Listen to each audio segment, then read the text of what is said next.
Students, is the screen visible to you? Sir, Okay.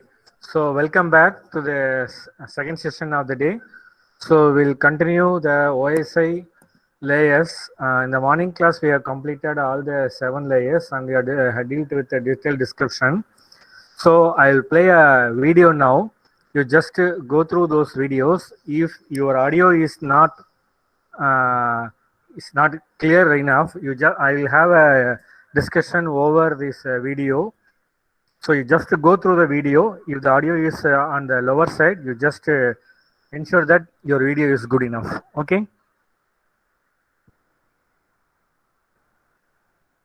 So the screen visible now, video screen. Students, I have changed it to the video mode. Whether it's visible to you, kindly answer. sir, Yes, Yes, sir. I will play the video now. You just listen. Whatever the concept that you discussed with OSI layers in the morning, so the same thing that I have put in the animation form. Okay. So what are the features and everything will be discussed here also. Based on this, we will proceed with the activity and also the TCP/IP OSI layer, TCP/IP and comparison with the OSI. Okay.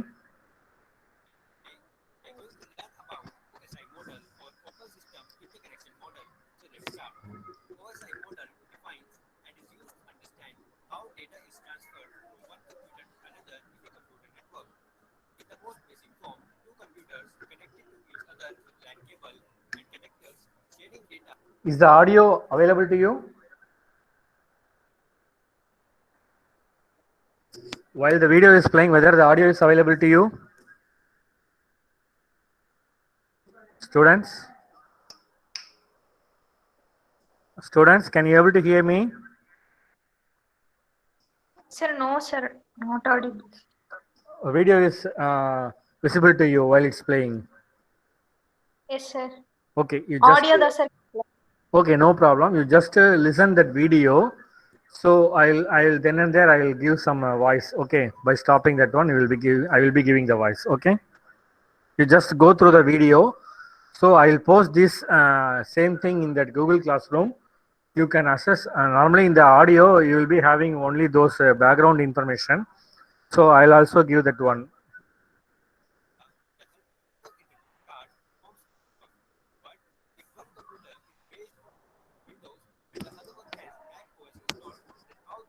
Okay, so this is normally two computers. One is using the Windows and other one is using the Mac. So when you want to connect these two computers, we normally go with the network interface card. With the help of the network interface card only, we may able to communicate with these two computers. So that's what's seen in the picture.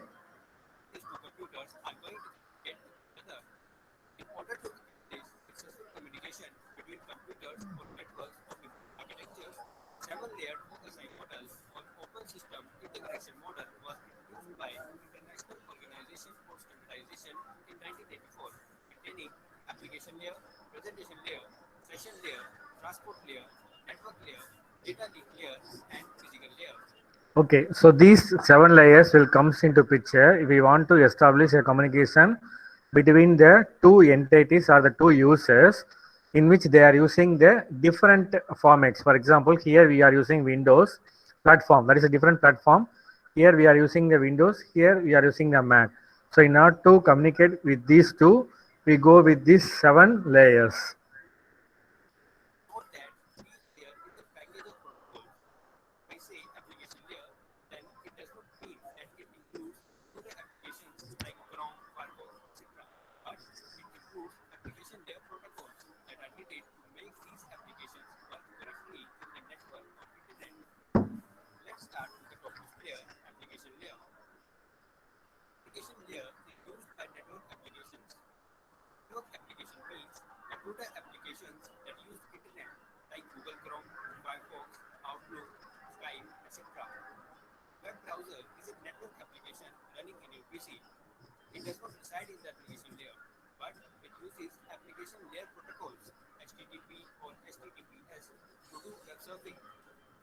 Not only web browser, but all network applications, including Outlook, Skype, etc., all are dependent on application layer protocol. Okay, so these are the application in which we will be using with the browsers.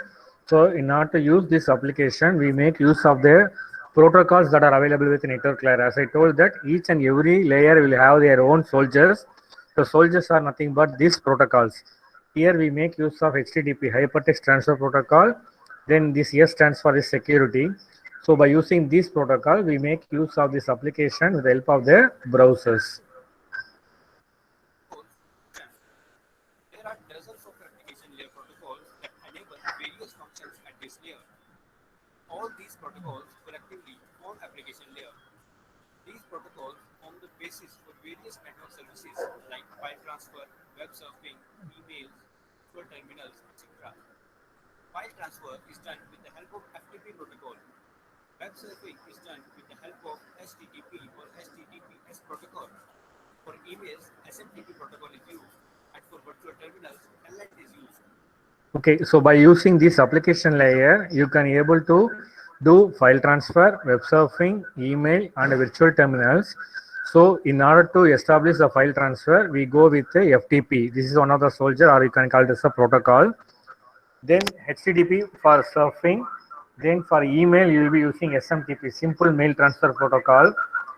Then Telnet for the virtual terminals. We make use of this Telnet. So, application layer provides services for network applications with the help of protocols and user activities. Next to application layer is presentation layer. Presentation layer receives data from application layer. This data is in the form of characters and numbers. Presentation layer converts these characters and numbers to machine understandable binary format. For example, conversion of ASCII to hexadecimal code. This function of presentation layer is called translation. Before data is transmitted, presentation layer reduces the number of bits that are used to represent the original data. This bit reduction process is called data compression, and it can be lossy or lossless. Data compression reduces the amount of space used to store the original file. As the size of file is reduced, it can be received at destination in a very less time. That is, data transmission can be done faster. Thus, data compression is very helpful to real-time video and audio streaming. Okay, so in the presentation layer, we'll go for the translation. So that is the data that we are having. In order to convert into the machine readable form, you go for the translation. So that is what given here. So after translation, we'll go for the data compression. In order to reduce the size of the data that we want to transfer, we are going for the data compression. As you've seen that a 5 MB of data will be converted into 2 MB. So the data compression can be of two types. One is the lossy, other one is the lossless. After the data compression, we'll go for the encryption. In the integrity of data, for transmission, data is encrypted. Encryption enhances the security of sensitive data.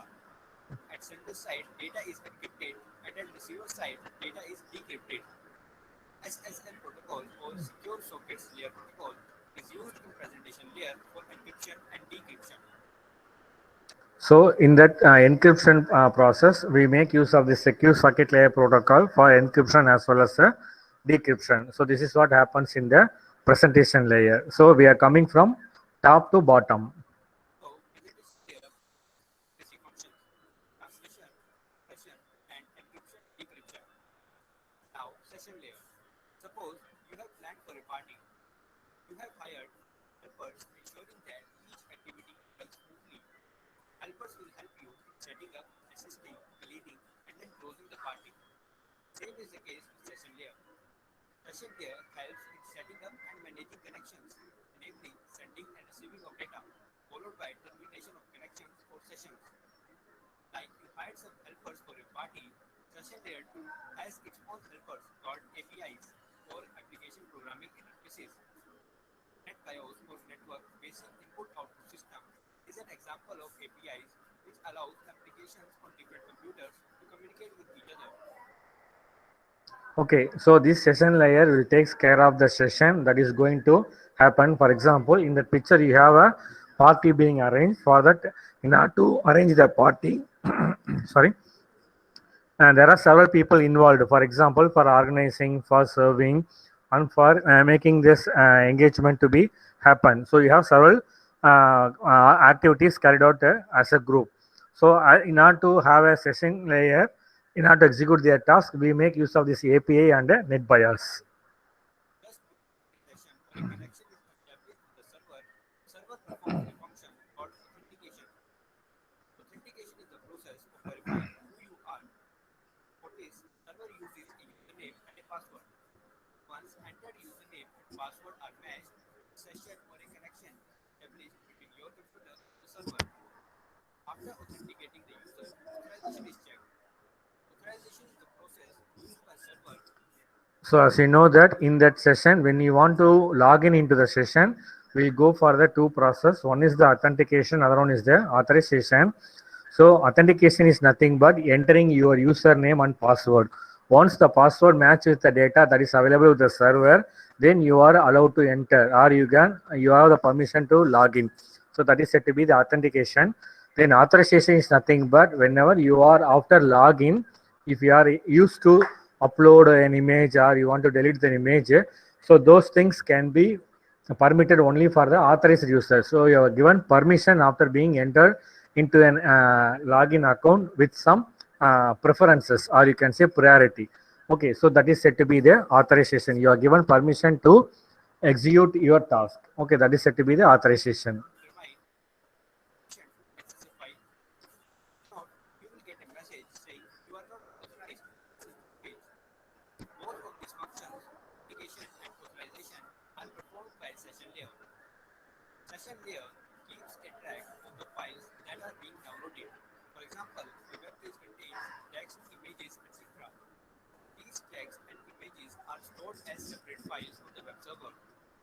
When you request a website in your web browser, your web browser opens a separate session to the web server to download each of these text and image files. Okay, so in the session layer, if you are storing the image and a text in a separate page, normally the image and the text file will be stored separately in the server. If you want to access the facebook.com, that is what given here, a session will be linked with the server and image and the text files will be downloaded separately. Files are received in the form of data packets. Session layer keeps a track of which data packet belongs to which file, either text file or image file, and tracks where the received data packet go. In this case, it goes to the browser. That is, session layer helps in session management. Session layer helps in session management, authentication, and authorization. Your web browser performs all functions of session, presentation, and application layer. Layer below session layer is transport layer. Transport layer controls the reliability of communication, segmentation, flow control, and error control. As I told that the transportation is the next layer below the session layer. So the task performed by the transport layer is segmentation, that is segmentation and reassembling, flow control and error control, which will be the same as that of the data link layer. In segmentation, data received from session layer is divided into small data units called segments. Each segment contains a source and destination port number and a sequence number. Port number helps to direct each segment to the correct application, and sequence number helps to reassemble segments in the correct order to form correct message to the receiver. In flow control, transport layer controls amount of data being transmitted. Consider our mobile is connected to a server. Suppose server can transmit data maximum at 100 Mbps and our mobile can process data maximum at 10 Mbps. Now we are downloading a file from the server, but server starts sending data at 50 Mbps, which is greater than the rate our mobile can process. So mobile phone with the help of transport layer can tell the server to slow down data transmission rate up to 10 Mbps so that no data gets lost. So in this case of flow control, you can imagine that you have a server and a mobile phone. So your mobile has the capacity of downloading data at a rate of 10 Mbps, whereas the server has the capacity of transmitting data at 100 Mbps.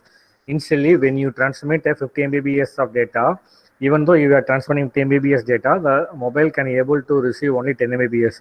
So the remaining 40 Mbps get wasted.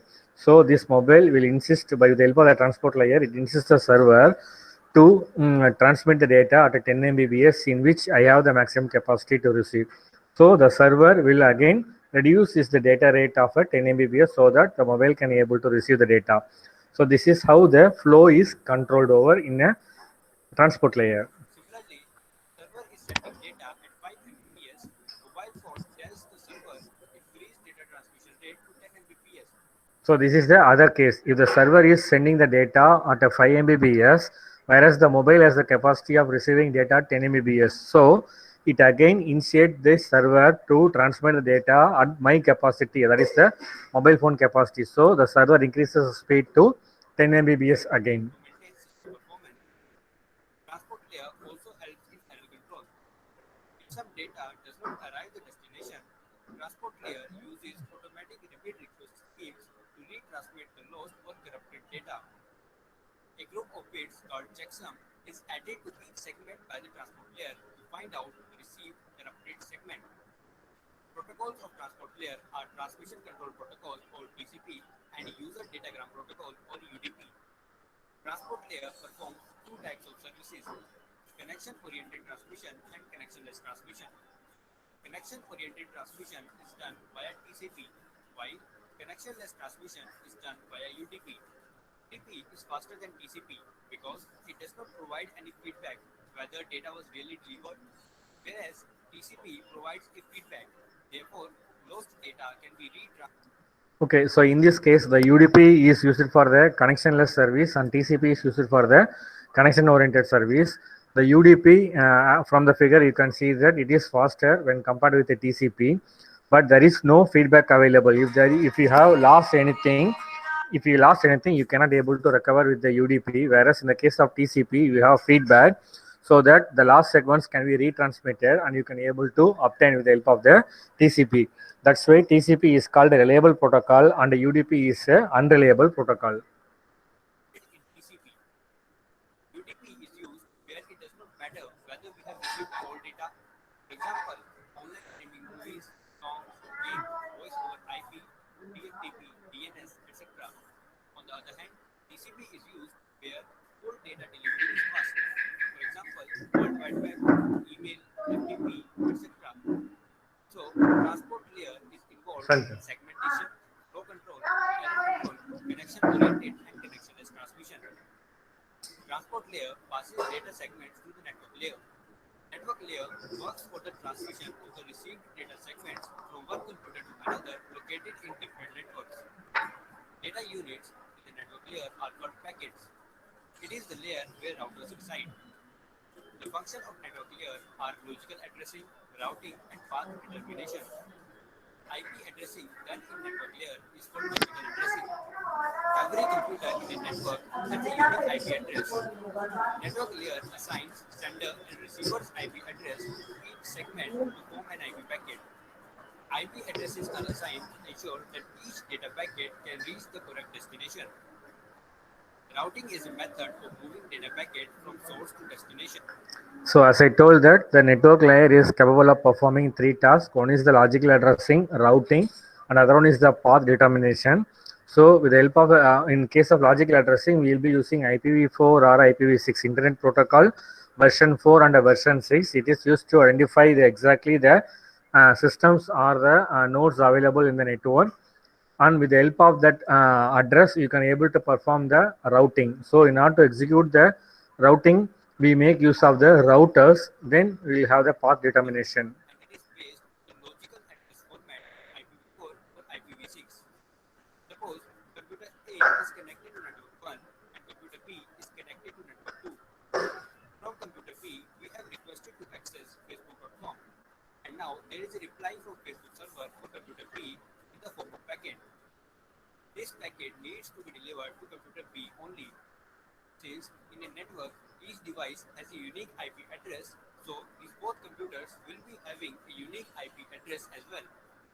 Network layer of the Facebook server already has a sender and receiver's IP address in the packet. Suppose mask used is 225.225.225.0. This mask tells that the first three combination represents network, while the last combination represents host or computer B. So, based on IP address format, received data packet will move first to network 2 and then to computer B. So, based on IP address and mask, Okay, this is the case in which the two computers will be connected to network 1 and 2. The computer A will be connected to network 1, whereas the computer B will be connecting to network 2. Each computer will be identified by its IP address, which is given here 192.168.1.1 for A and 2.1 for B. So when the computer B wants to connect to the Facebook server, it will represents with this. It will communicate through a Facebook server. So the Facebook server will send the request to the corresponding node which is being initiating the request. So so it will be sent in the form of packet. So it will be having your subnet mask address. With the help of the subnet mask address, we can able to communicate to the network 2. From the network 2, you can able to communicate to the Facebook server. That is a Facebook server will be connected to the terminal B, whereas it doesn't goes to this network 1, because with the help of this subnet mask, you can able to identify the host address available in the network, which will be forwarded to the computer B. routing decisions are made in the computer network. Now, path termination. A computer can be connected to internet server or a computer in a number of ways. Choosing the best possible path for data delivery from source to destination is called path termination. Layer 3 devices use protocols such as Open Shortest Path First, Border Gateway Protocol, Intermediate System to Intermediate System to determine the best possible path for data delivery. Data link layer receives data packet network layer. Data packets contain IP addresses of sender and receiver. There are two kinds of addressing, logical addressing and physical addressing. Logical addressing is done at network layer, where sender and receiver's IP addresses are assigned to each segment to form a data packet. Physical addressing is done at data link layer, where MAC addresses of sender and receiver. So as I told that in a layer 2, we'll be having the MAC addressing. In layer 3 network layer, you'll be having the IP addressing. So your logical addressing is IP addressing and physical addressing is the MAC addressing. With the help of the MAC address, you will be able to transfer the data in the data link layer. Are assigned to each data packet to form a frame. MAC address is a 12-digit alphanumeric number embedded in network interface card of a computer by your computer manufacturer. Data unit in data link layer is called frame. Data link layer is embedded as software in network. So as you know that you have the network interface card, which will be available at the operating at the layer 2. So this is the MAC address, which is of 48 bits. Okay, so with the help of the MAC address, you can able to communicate with one PC to other PC with the help of the network interface card. Interface card of a computer to provide means to transfer data from one computer to another via a local media. Local media includes copper wire, optical fiber, or air or radio signal. So from network interface card through the local media, we can able to communicate. So the local media may be your cable, your that is a copper cable, your optical fiber, and it may be a wireless media. Please note, here media does not correspond to audio, video, or animation. It refers to the physical links between two or more computers or networks. Data link layer performs basic functions. It allows upper layers of quasi model to access media using techniques such as framing. It controls how data is placed and received from media using techniques such as media access control and error detection. Consider two distinct tools, a laptop and a desktop, communicating with each other. As laptop and desktop are connected to different networks, so they will be using network layer protocols, IP for example, to communicate with each other. In this example, desktop is connected to router R1 via an Ethernet cable. Router R1 and R2 are connected via a satellite link, and laptop is connected to router R2 via a wireless link. Now, desktop wants to send some data to laptop. Based on the medium used to connect desktop and router R1, data link layer adds some data in the head and tail of IP packet and converts it to a frame, Ethernet frame in this case. Router R1 receives this Ethernet frame, decapsulates it to an IP packet, and then encapsulate it again to a frame so that a will cross satellite link to reach router R2. Router R2 will again decapsulate the received frame and encapsulate it again to form a wireless data link frame. Laptop receives this wireless data link frame, decapsulate it, and then forward IP packet to network layer. Here in this case, you can see that there are two computers which is connected through a, this is connected through a wired cable. Between these two routers, we make use of the satellite link, and from the router R2, we are having the wireless link. So when you want to transmit your information, it will be converted into the frame by adding the header and the trailer along with the IP packet. Once it reaches, it will be transmitted via the satellite link. Once it reaches the R2, it is going to decapsulate. Yeah, encapsulate means you are going to hide the data along with your information. Okay, so that is hiding one box into another box. That is encapsulation. So after being received here, it will be decapsulated. With the help of the NIC, you can able to view in the network 2 with the help of the computer. Finally, data arrives application layer. Application layer protocols then make the received data visible on the computer screen. So, network layer or higher level layers are able to transfer data over. Here the media, in the sense we make use of the wired media, wireless media and the satellite link.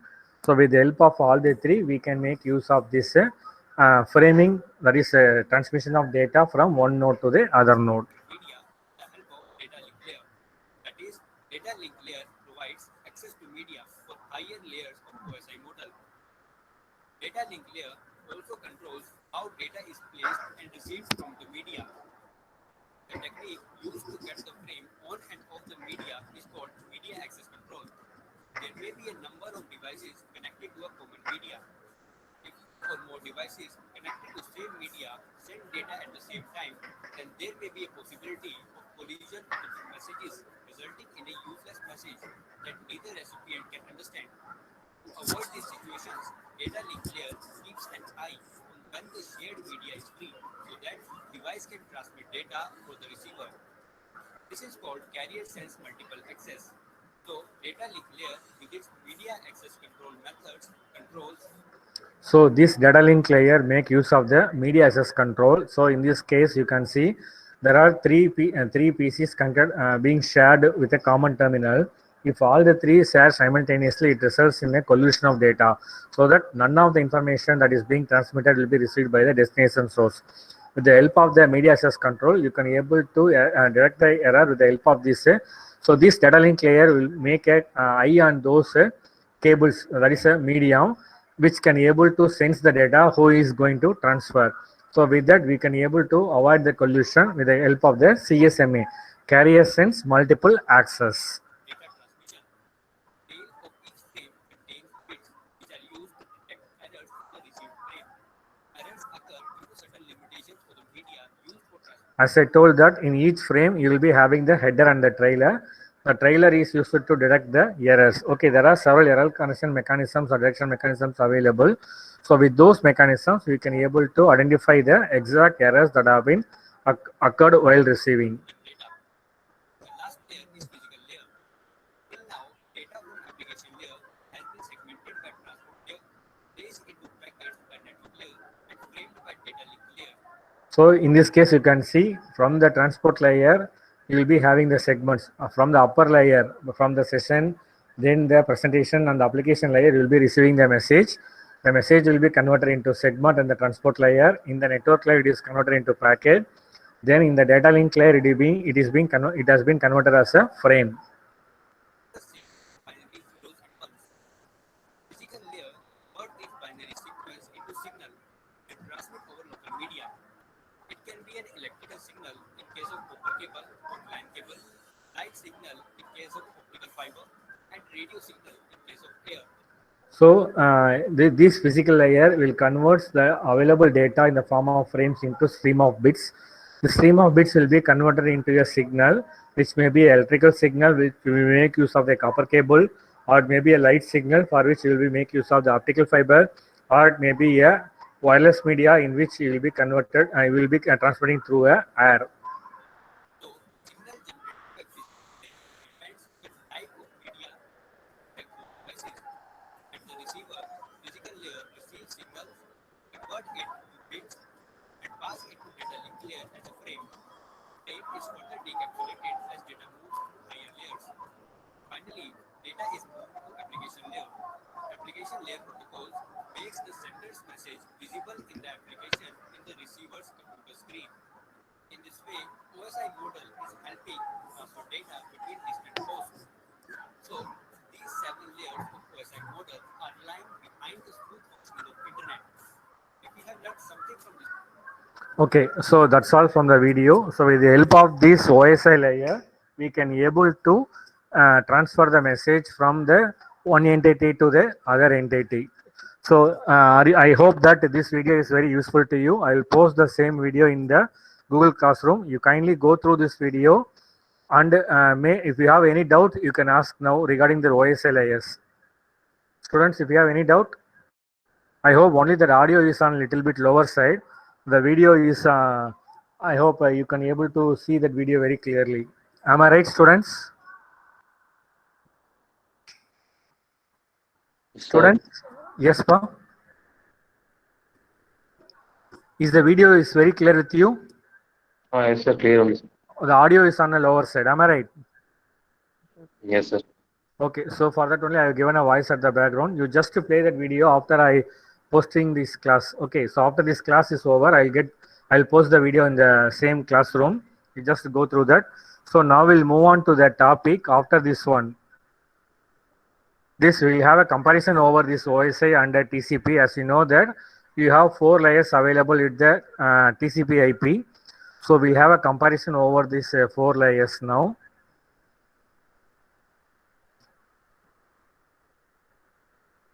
So are you clear with that video? It is clear in the sense the concept wise. Students, are you clear with that OSI layers? Why you go for this OSI layer? Students, am I audible? Students, kindly acknowledge. Am I audible? Akshaya Devi. Akshaya Yes, sir, Devi. audible. Okay, are you clear with the concept that is described in that video? Yes, sir. Okay, so now we'll move on to that protocols that are used in the TCP. As you know that we have several protocols used in that OSI. Here also we have the same protocols. You will be having the IP internet protocol, which will be used in the transport layer, this network layer.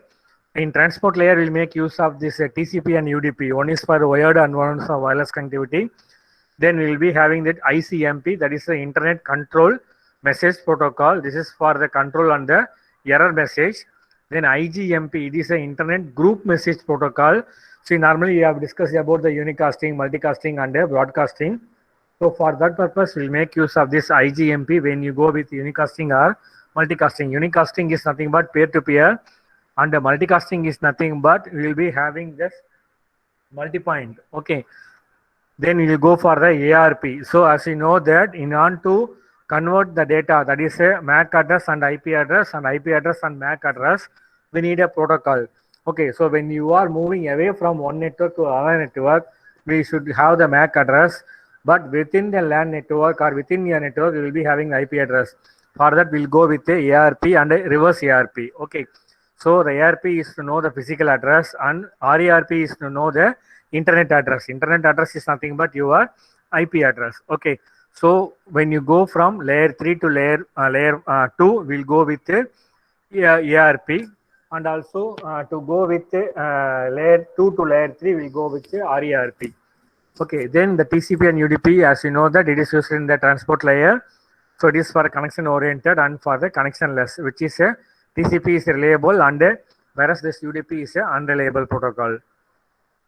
Then we'll have the SMTP. So these are used in the application layer. This is for simple email transfer. Then file transfer protocol is for the dealing with the files. Then TFTP, trivial file transfer protocol. This is for read and write operation. SNMP, simple network management protocol for managing the entire network operation. Then Telnet used to log into the remote host or a remote login. So these are the different protocols that are used in the TCP layer, along with the protocol that have been used in and that we have discussed with the OSI layers. So this is a comparison between the TCP and OSI.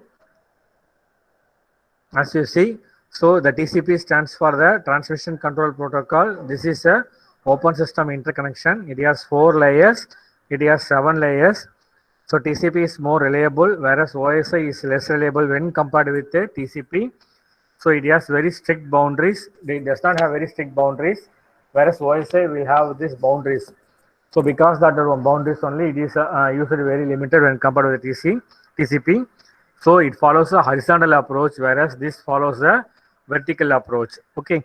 So it uses both session and the presentation layer in the application layer itself, whereas we have a separate presentation and a session layer. So the TCP IP developed protocols initially, and then they have developed the model. Here the model developed, then the protocol is developed later. So it is a horizontal approach and it is a vertical approach. Now we'll have the activity based upon the presentation that we have discussed and also the video that we have played earlier now. Okay, so we have 5 questions that are available for you to answer. So let me read out one by one. First one, which layers of the OSI model maps the application of the TCP IP model? You read the question carefully and you have to answer which layers of OSI model map to the application of the TCP IP model. So we have physical, application, presentation, and session. So kindly, you just post your answers or tell your answers for the first question. Presentation. Okay, so here we are having the layers. So when you make use of this TCP IP, we club these 3 as a application layer. So all these 3 layers will comes to map the TCP IP with application layer. Am I right? Am I clear with you? So Yes, in sir. TCP IP, we have these 3 layers clubbed together to form the application layer. We want to map the TCP IP with the transport layer. After transport layer, we have the application layer. So in order to do so, we have all these 3 layers to map this activity. The next one, which layer of the OSI model is responsible for coordinating the exchange of information between 7 layers or the services within use? Which layer of the OSI model is responsible for coordinating exchange of information between 7 layers? Sir, data link. Exactly. Okay. Next, we'll move on to the next one. Which is the layer that converts the packet to frames, then frames to packet in OSI?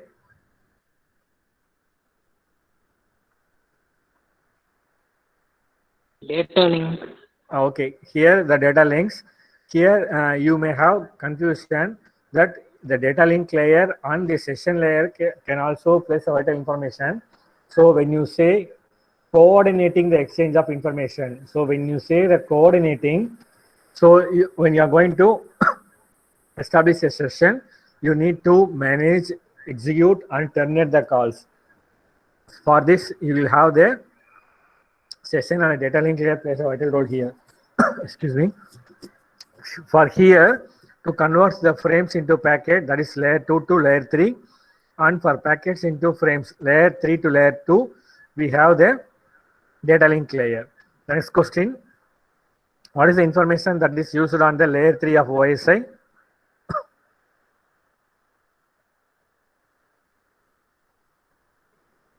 IP address. Yes, exactly. You have the IP address.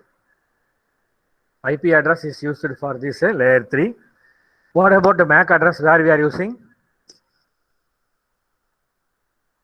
Where you are using the MAC address? Data link. Very good, data link. What about the bit pattern where you are using? Physical layer. Exactly, very good. Physical layer makes use of bit pattern. Next question. Which type of transmission referred to as one-to-one? Multicast, unicast, broadcast. Which is said to be one-to-one? Unicast. Unicast, exactly. Unicast is said to be one-to-one. The next one. The layer that transmit data in the form of bit stream using electrical and mechanical system is there's in the OSI model. Is in the which layer? Physical. Exactly. Your physical layer deals with all these things. Okay. So you just kindly go through that video and also the PPT of OSI.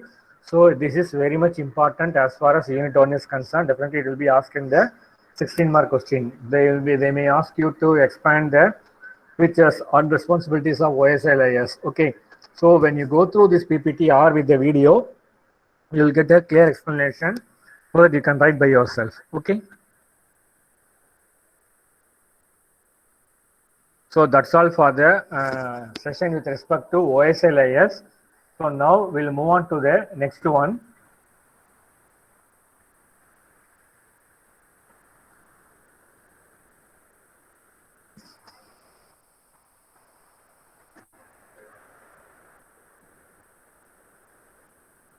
So now we'll be discussing about the next topic, that is IEEE 802.11. So this is IEEE standard. Can anyone tell me for which we will be using this IEEE standard 802.11? Wi-Fi. That is for wireless. Okay. So for wireless, we will be using this wireless LAN. We will be using this IEEE 802.11 architecture. Okay, that is 11 standard. Okay. So now we are going to discuss about the architecture of IEEE 802.11. We have two type of architecture. One is the system architecture and the other one is the protocol architecture. We will be discussing in detail. So 802.11 is the wireless LAN. So this is what already.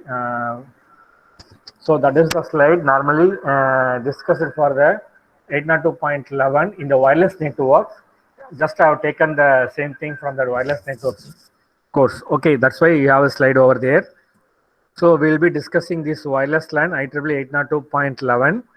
So this is a standard that belongs to LAN community. So when you have a LAN under wireless mode, it operates. We have this standard. So 802.3 is the Ethernet and 802.5 is the token ring. So we'll be using that 802.3 for the Ethernet cable. Okay, that is wired Ethernet. Here, when you go with wireless, we'll make use of this 802.11. So here, as you know that we have 7 OSI layers and 4 TCP IP layers available. This 802.11 will make use of this physical and media access layer. So what are the two layers, physical and media access? When you say physical and media access, which two layers comes into picture? Students, you just tell me which two layers will comes into picture when you go with the physical and media access? Physical and data. Yes, that's a layer 1, layer 2, physical layer and a data link layer. So which comes into picture when you go with the physical and media access. So it will be adapted to the specific requirements of the wireless LAN. So we will be having the discussion with the physical and data link layer as far as the wireless LAN is concerned. What is the goal or the aspect with respect to wireless LAN? It is very simple and robust, which is to provide time-bounded and asynchronous services. Okay, it is going to provide asynchronous services and it is based upon the time-bound. So time-based services and asynchronous services are the prime objective of this wireless LAN. So in the physical layer, we make use of the infrared or spectrum as the transmission media in which we will be transferring our data. So apart from these two, you will have the power management to save the battery. As you know that it is operating in a wireless mode, the battery will come into a vital role when you are operating with a wireless nodes. Okay, and also you have the problem of a hidden terminal. So as you are aware that since we are operating in a wireless mode, there is a possibility of collision that we may not know the two stations which are in close proximity simultaneously transmit the message, will end up with a collision. So that is said to be the hidden node. So we need to handle the hidden node properly in order to safeguard our information. And this can able to operate with worldwide because it is the international standard defined by the IEEE. We don't have any problem when you operate with the worldwide. So that is what we have discussed earlier in the morning. Why should go for a ISO or a global standardization. So this is how normally when you are going to connect your wireless LAN. Okay, normally we will make use of this access point. So access point is the infrastructure in which you will be connecting all these 4 devices. Okay, so these 4 devices are connected with the help of the access point. They can be able to communicate through this centralized point. Okay, so the frequency of operation for 802.11 wireless LAN will be 2.4 gigahertz. It is operating at a data rate of 1 Mbps and 2 Mbps. Can anyone give the expansion for ISM band? Have you heard this one anywhere earlier? ISM. What does that ISM band represent?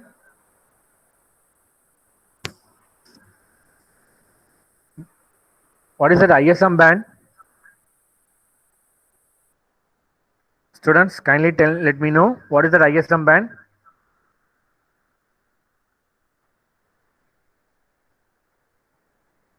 Kindly let me know, students.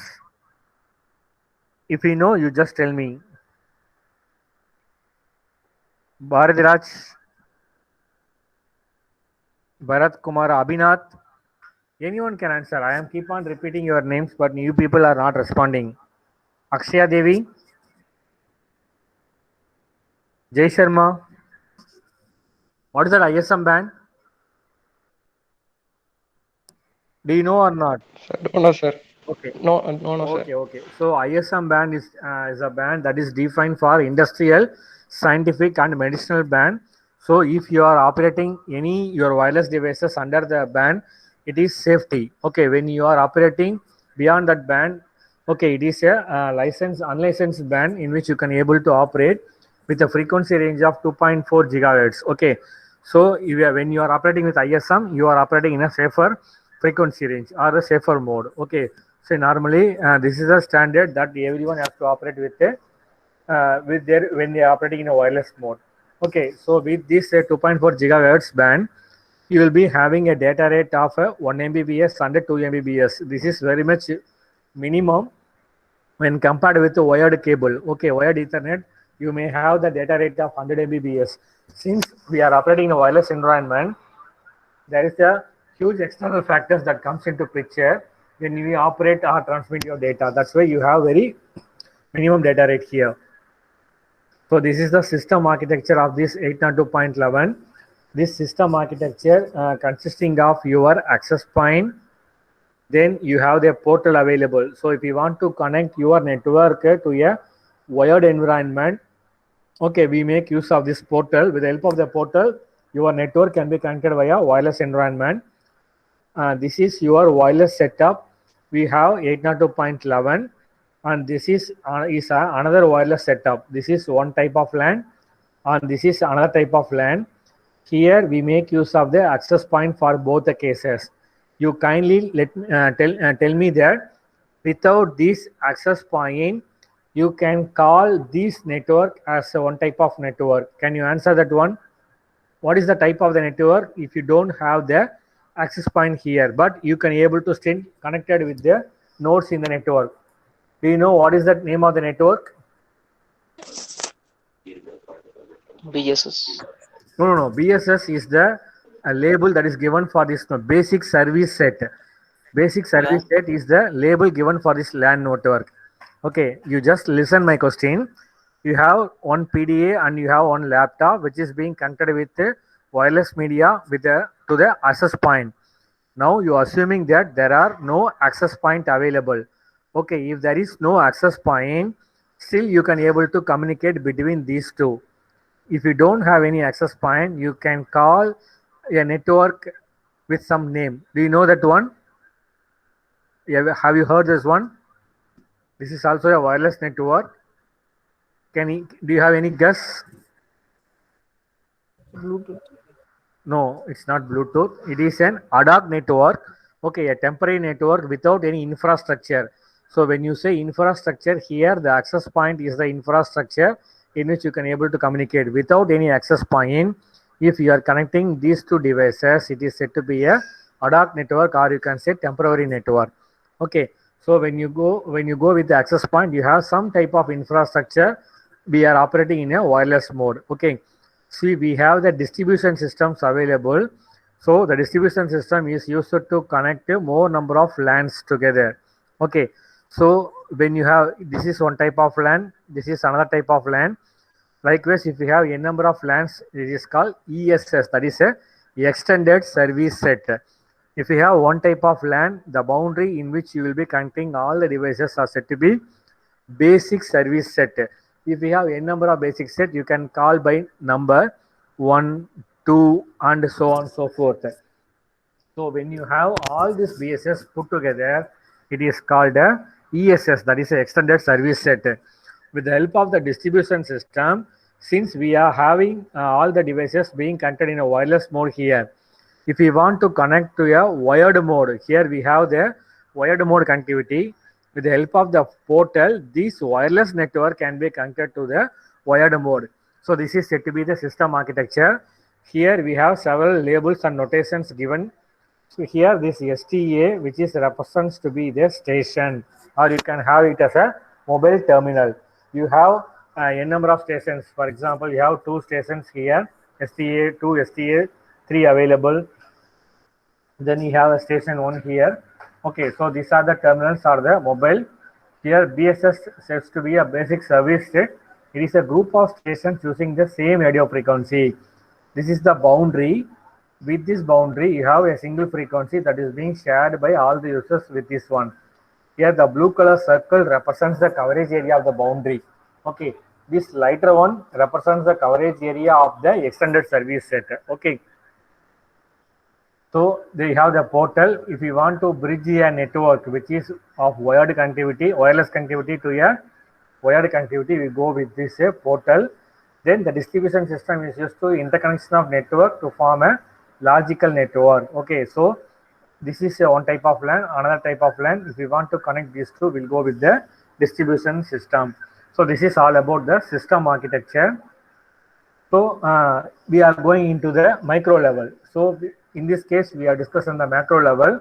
When you go into the micro level, so how each LAN will be communicated. So we'll be having this case, that is the independent basic service set, that is a IBSS. Okay, so here also we'll be having the station, then IBSS, that is the group of stations that will be using the same frequency.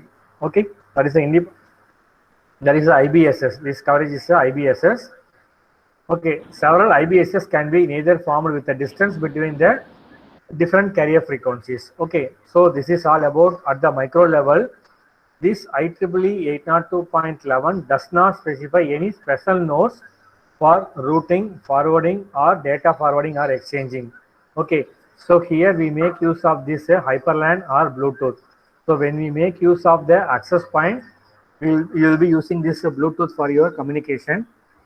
Okay, so as you know that when you go with the Bluetooth or ZigBee, those things are used with a short range communication, but the data rate may vary and the coverage range may vary with respect to the Bluetooth and when you go with a ZigBee. Okay, this is the system architecture. Then you go, when you go with the protocol architecture, when you say anything about the protocol, definitely you will be having these layers. Okay, so when you call the protocol, you have the layers. Kindly let me remind me if the time gets over. Okay, or shall we stop with the system architecture and shall we continue the protocol architecture in the next class? Yes, sir. Okay, so after this IEEE architecture, we'll have the activity once again for this topic. For each and every topic, we have the activity. So if you have any doubt, kindly let me know, so that once this protocol architecture is over, almost we comes to the 90% completion of the unit 1. Still one more topic left in the unit 1, that is the cables and the connectors. Okay, so we are going to discuss the different types of cables and the connectors in the next class. Okay, by next class we may able to complete the unit 1. I hope you've gone through the syllabus available. Have you gone through the syllabus which I posted in the Google Classroom? Students, have you gone through that Google Classroom? How many of you gone through the Google Classroom? Students, kindly answer. How many have gone through the Google Classroom and went to the materials that have been posted there? You are not supposed to leave until I disconnect the call, students. Disha, you have gone through those things. Okay, that means you have gone through that syllabus also. When you go through the syllabus, we almost completed the 90% of the unit 1. So if you have any doubt, you kindly let me know. Are you clear with the topic we have discussed today? You unmute yourself and you answer, students. Darun Pandian? Yes, if you have any doubts, we'll have a separate session. So you need to correlate one thing, whatever thing that we are learning in the class, you need to correlate with that laboratory also. So we will be discussing about the router, how we are going to practically use those routers. We will be discussing in that practical session. So you kindly go through those things in parallel. It will be easy for you to understand. Okay. So in the next class, I will give some assignment so that everything, the assignment will be posted through the Google Classroom and corrected through Google Classroom and recorded through Google Classroom. You need not to maintain any physical document for the assignment. So you just use your browser and your materials available in the internet and the books. You can be able to submit your document, but individually without copying, you should submit. Okay, next class or before the next class, I will post the assignment in the Google Classroom. Okay, so for that everyone has to enroll before getting all those informations or the materials. Okay, so thank you, students. Thanks for your patient listening. So we will meet again with the next topic, or we'll continue with the topic where we left in between the architecture of IEEE 802.11. Thank you, students.